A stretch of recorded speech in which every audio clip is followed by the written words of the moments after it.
All right, thank you. I'm thrilled to be here. Everybody stop eating dessert. It's showtime. I'm thrilled to be here. This is the second Kiwanis group I've addressed. I spoke to a group in Jackson a few months ago, and I was thrilled to be there, and I'm delighted to be here to talk to you about my book, Courage 101, True Tales of Grit and Glory. And I have my own brief story of courage to tell about coming here. I moved to New Hampshire 15 months ago for a job at Dartmouth. I moved up on New Year's Eve 2017 because I wanted to be in alignment with the cosmic forces of the universe. I wanted my first full day in New Hampshire to be January 1st. So I get up January 1st, 2018, and it's 24 below zero. But luckily, before I came up, I bought all my clothes from NASA. So I was fully protected with the visor and the helmet. So I want to talk to you about my book, and here it is, Courage 101, and I also paint, and that's my tiger on the cover. So, and the book does that, it has 101, meaning it's an introduction to courage, and it also has 101 chapters. Some of the stories are about things that happened in the lives of famous people that you didn't know. Other stories are about unknown people who did amazing things. So, what is courage? Where do we get this word? It comes from the Latin, and then it comes from the French. There's a French word, coeur, which is related to the heart. So to have courage literally means to have heart. It means to have a brave heart, a stout heart, a strong heart. And the funny thing about courage is that it's married to fear. Courage and fear are flip sides of the same coin. You cannot have courage unless you're afraid. So for example, here's a great quote about courage. Courage is being scared to death but saddling up anyway. Who said that? John Wayne. Now, John Wayne, he's a famous movie star, a multimillionaire. Well, most people don't know that he grew up in poverty. Most people don't know that he had to drop out of college because of an injury. Most people don't know that he was on his way to being a movie star. He was blamed for a film disaster and spent the next 10 years making almost 100 movies before he became a star. He struggled. He had to have a lot of courage to get through that during the Depression. Another quote about courage. Courage is doing what you're afraid of doing. There can be no courage unless you are scared. That quote is from a man whose family was so poor, they sent him out to the railroad tracks to pick up pieces of coal that fell off trains, bring them home and to heat the house. He became a race car driver. He won the Indianapolis 500 before World War I. The war comes, he wants to serve. Only thing Uncle Sam wants him to do is be a chauffeur. He didn't want to be a chauffeur, he wanted to fly a fighter plane. So he became America's top ace, Eddie Rickenbacker. But what most people don't know about Eddie Rickenbacker was that he became the president of Eastern Airlines. He was in a horrendous plane crash in Atlanta around 1941. Coming into the airport, he had shattered bones all over his body. He lay on the wreckage, but he was directing the rescuers to direct other people. But that's not the end of the story. He recovered fully. President Roosevelt sent him on a secret mission to the Philippines. His B-17 lost its way over the Pacific, crash landed in the ocean, and 4, 5, 6 men were in 2 life rafts. They had 3 oranges to eat for about 10 days. And if it wasn't for Rickenbacker being such a tough nut, none of them would have survived. And don't tell me he wasn't afraid during that time. Courage is a little boy in South Carolina who wants to check out books from the library. He walks a mile down a dirt road, gets to the library, puts the books up on the counter. Librarian says, "Get out of here. You're not allowed to be in here." Little boy sits down on the librarian's desk and says, "I want these books." Librarian calls the police. Police say, "Lady, we got better things to do than deal with this little boy. Give him the books." He grows up to be a physicist. His name was Ron McNair. He was on the Space Shuttle Challenger. Courage is a little boy whose parents are both alcoholics. This is London. Start of the turn of the century. Parents divorce. He's sent to an orphanage. Comes to live with his mother later. She's sent to an insane asylum. And he goes and lives with his father. His father remarries. His stepmother hates him, makes him sleep in the streets. Makes him sleep in the streets like a tramp. He grows up and he becomes a tramp. He becomes the little tramp. He's Charlie Chaplin. Courage is another little boy who has a ruptured appendix. Sent to the hospital, doctor tells his mother he's not going to survive the night. He spends months in the hospital recovering. He recovers, goes back to school. He's been away so long he can't catch up. A few years later, he has to go back to the hospital for a respiratory disorder. Other kids call him hospital boy or Lazarus. He wants to go on welfare. The school doesn't even have any records of him. He can't get on welfare. But he had a hobby. He liked to play the drums. He became a star. He became Ringo Starr. So those are four brief stories. I'm going to tell you 4 stories a little bit longer about courage. The first story is a New England story. It's about a lady named Brownie Wise. Does anybody know who Brownie Wise was? Well, there's going to be a movie starring Sandra Bullock. It's going to come out in a year or 2 about the life of Brownie Wise. Brownie Wise was from Florida. She was a single mother living in Detroit in 1947 trying to support her child. And she's working as a department store clerk. She's selling rhubarb jelly at night, trying to make ends meet. One day at the department store, there was a birthday party in the back room, and card tables set up with cake and all sorts of drinks. And there are containers on the card table. One of the containers falls off. Everybody jumps back, because if you remember back in the olden times, what your mother stored things in the refrigerator with would be glass containers with wax paper on top. Everybody thought this container was going to shatter, but instead of shattering, this container just kind of bounces on the ground. Everybody looks at it real funny, and Brownie sees it. She's very curious, and she goes up to another department store employee and says, "What is that funny container that doesn't break?" And the guy says, "Oh, it's a piece of junk. We've been trying to sell this stuff for months. Nobody wants to buy this junk."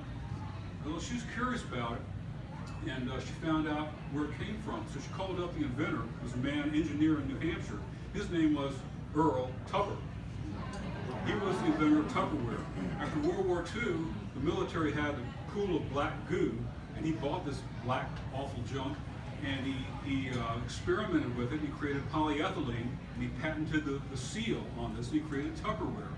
Well, Brownie's father had been an evangelist, and she grew up in sales, literally, and she calls up Earl and says, "You got a great product, but let me sell it. I'll tell you how I'm going to sell it. We're going to have parties at home, and you get a bunch of women together having fun, they're more likely to buy the product." So in 1951, she becomes the vice president of marketing for his company.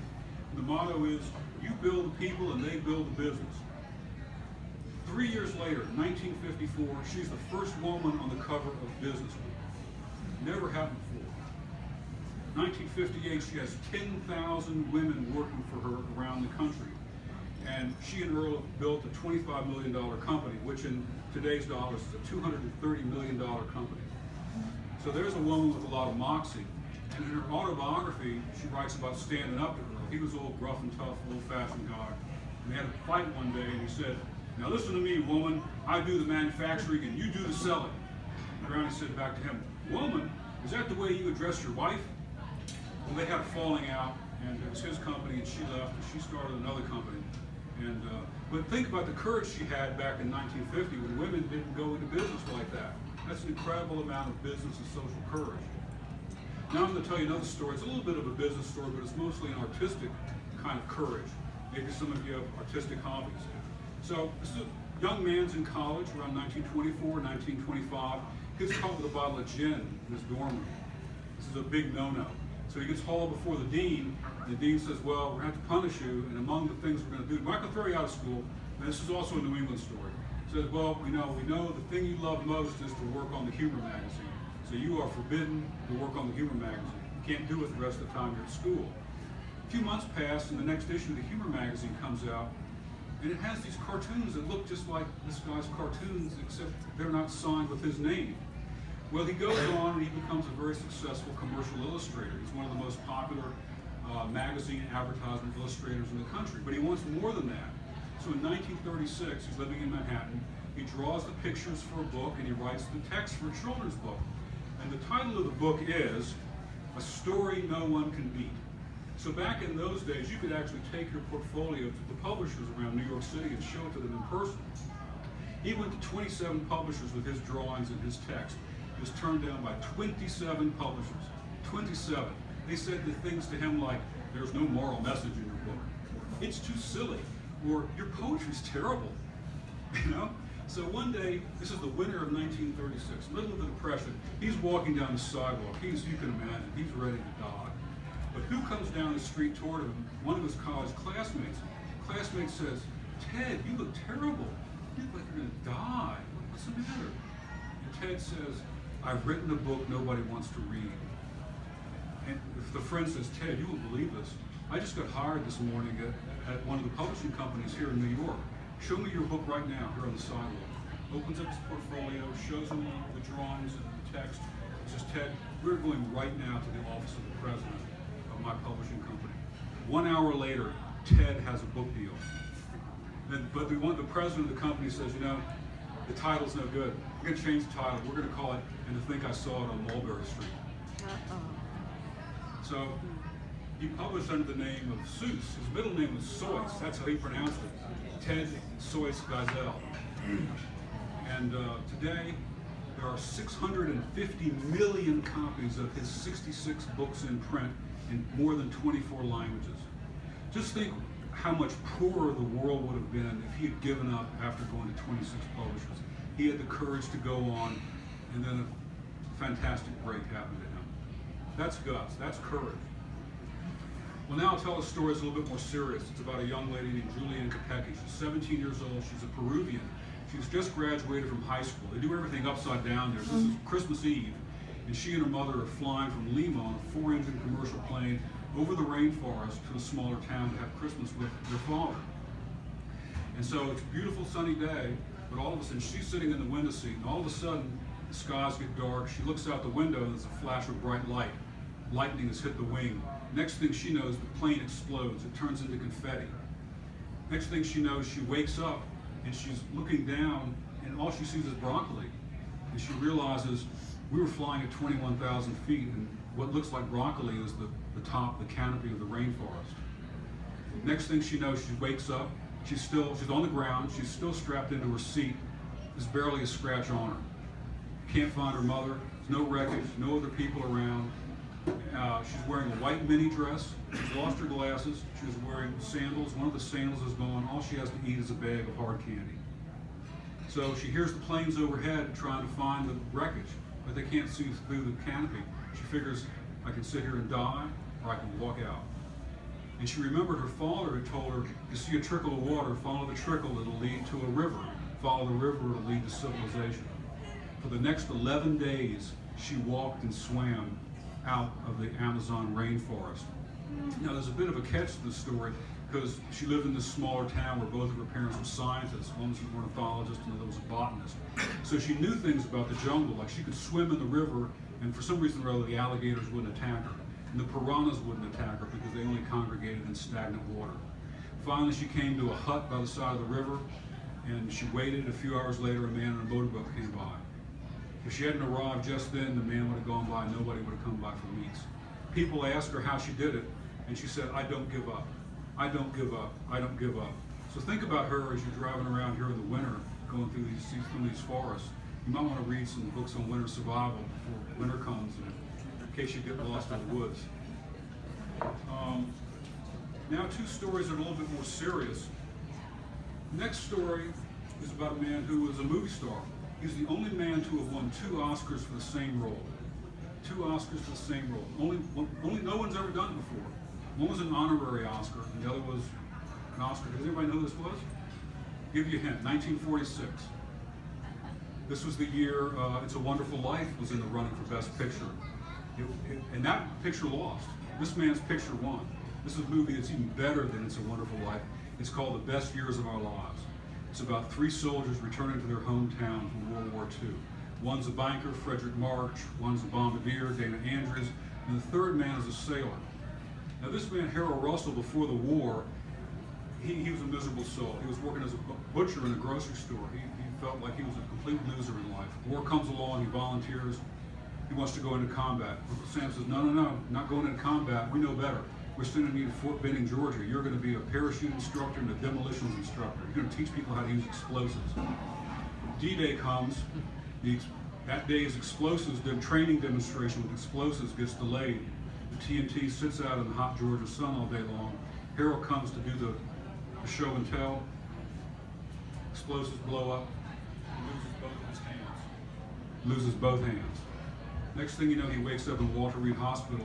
You can imagine, he wants to die. Army shows a morale film. In the morale film, it stars a man who'd been in World War I and had lost both hands, but he made $1 million selling real estate. Harold sees this and thinks, maybe life will be okay. And this World War I vet came to Walter Reed. And after this, Harold's good to go. He says, give me the hooks. I'm good to go. Well, he does so well with the hooks, the Army makes a morale film starring him, showing how well he gets around. Meanwhile, the Hollywood director, William Wilder, sees this film and he needs to cast somebody in the movie. So he calls up Harold. Harold gets a role of supporting actor in this film playing a Navy sailor who supposedly lost his hands in a battle. The movie is incredible. It shows how he can dial a telephone, how he can light a cigarette. He falls in love with the girl next door, and I'll tell you, it's a happy ending. But what about Harold in real life? He only made one or two more movies. In real life, he was national chairman of AMVETS, a veterans group. He founded the World's Veteran Foundation. President Kennedy made him the vice chair of the President's Committee of Employment for the Handicapped. President Johnson reappointed him, Nixon reappointed him. He was married 31 years, he had 2 children, 4 grandchildren, and 7 great-great-grandchildren. Harold liked to say, I could pick up anything except the dinner check. So if you know somebody who has a disability, tell them about Harold. Harold's a guy who didn't quit. Show them the movie. It's a great movie. And now the last story is a story that's even deeper than that. It's about an Austrian psychotherapist named Viktor Frankl. We're in Vienna, Austria. It's 1941. Viktor has a problem. He's Jewish. He's applied for a visa to the United States because already Jewish people are disappearing. Bad things are happening. Visa comes through, but that's bad news because Uncle Sam didn't give his wife a visa or his elderly parents a visa. So he doesn't know what he's going to do. He goes out on a long walk, he says, looking for a hint from heaven. While he's out on the walk, his father goes to a synagogue that's been burned and destroyed by the Nazis. His father brings home a piece of the 10 Commandments, a piece of the stone tablet. Viktor gets home and he sees the stone tablet, and on it is written in Hebrew, honor thy mother and father. Viktor stays. Well, he and his family are sent to Theresienstadt. Viktor's still a little bit naive. He tells his wife to sew into the lining of his coat the manuscript of his new medical textbook. He's a little naive, and as we all know, everything was taken from him. Everything was taken from him, even his hair. So he's at Theresienstadt. He's separated from his wife. She's killed. He's separated from his parents. They're killed. He's sent to Dachau. He's sent to another concentration camp named Turkheim. When the war ended and he was liberated, he wrote a little book, a thin book called Man's Search for Meaning. You can get it on the internet. You can get a PDF of it for free. It's been translated into 24 languages with 12 million copies in print. So what is man's search for meaning? The purpose in life is not the pursuit of happiness, it's the pursuit of meaning. And when you have meaning, the meaning creates the happiness. And what Viktor realized in the death camps was that even when a person is subjected to the most brutal degradation, no one can rob you of your spiritual power to transform seemingly meaningless suffering into a noble achievement. And when you're no longer able to change the situation like that, you're challenged to change yourself. Because even if everything is taken from you, your clothes, your hair, there's one thing nobody can take from you, and that's what's between your ears. No one can take that away. You still have the power to be optimistic. If you were alive, you could have hope. And that was what he concluded. If you're alive, you can have hope. Health, family, happiness, professional abilities, fortune, position in society, all of these were things that could be achieved again or restored. That's courage. That's superhuman courage under those conditions. And they apply in everyday life too, because we all face our trials. Nobody can, this is under your control, and you can control this if you use your willpower. So, that's all I got. And I hope one or two of these stories might stick with you as you go forward in life. And I thank you for your time.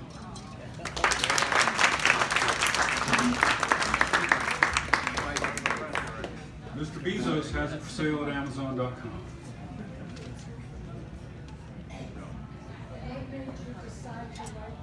Well, I have my own story. I lived in Chapel Hill and worked for a small company in Boston. And in early 2017, the owner decided to retire, shut down the company. And while I was looking for work, I challenged myself to write a 100,000 word book in 100 days. And this is the book. Roughly. I'm really sorry about you. Krzyzewski is my idol. Well, But next year. okay, next year. You betcha. Where did you find all these stories? Well, you know, some I guess I knew already, and I love going to the library. And you think about a person, and you go, well, I'll go pick up this biography off a bookshelf, and you go flipping through it. I didn't know Charlie Chaplin, you know, lived in the street. I didn't know John Wayne was a failure as a movie star and had to work for 10 years to get where he became. So you do a little research into the lives of famous people, and you find out that most everybody's got some kind of story, whether you're famous or not. Everybody's got an inspirational story.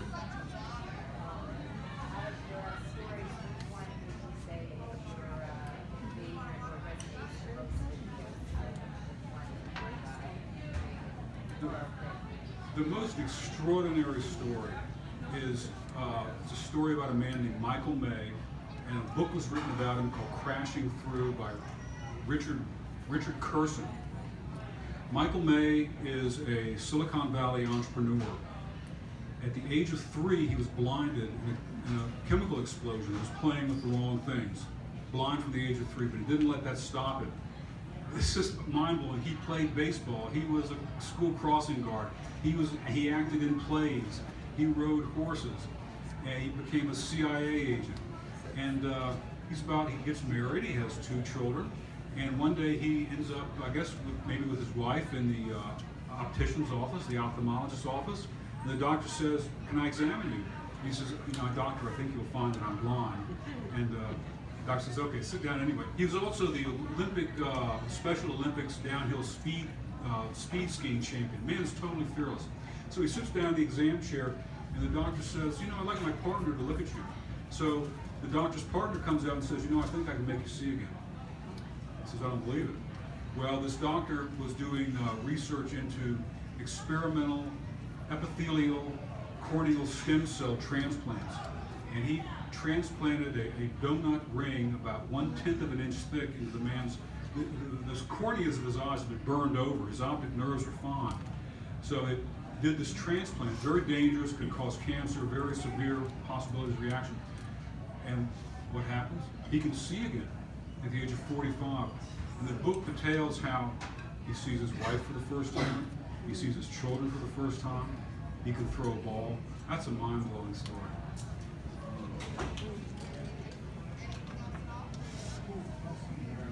Thank you all.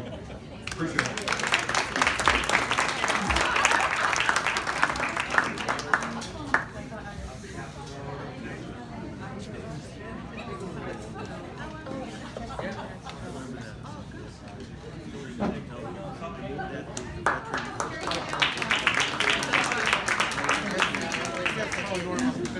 Okay, and as George mentioned, his book is for sale on Amazon, so if you want to check it out. So just before we wrap up tonight, I'm just going to remind you the upcoming events that we have next Monday up at the Draft. We have the bingo going on up there. Tuesday, please come to the Hooksett Memorial School to support our first child awareness activity event. And then, of course, the 16th of April, please come down to the executive for our community leaders event. And I think that's it. Anybody else have anything they want to add? And our next meeting, 5/1, is our annual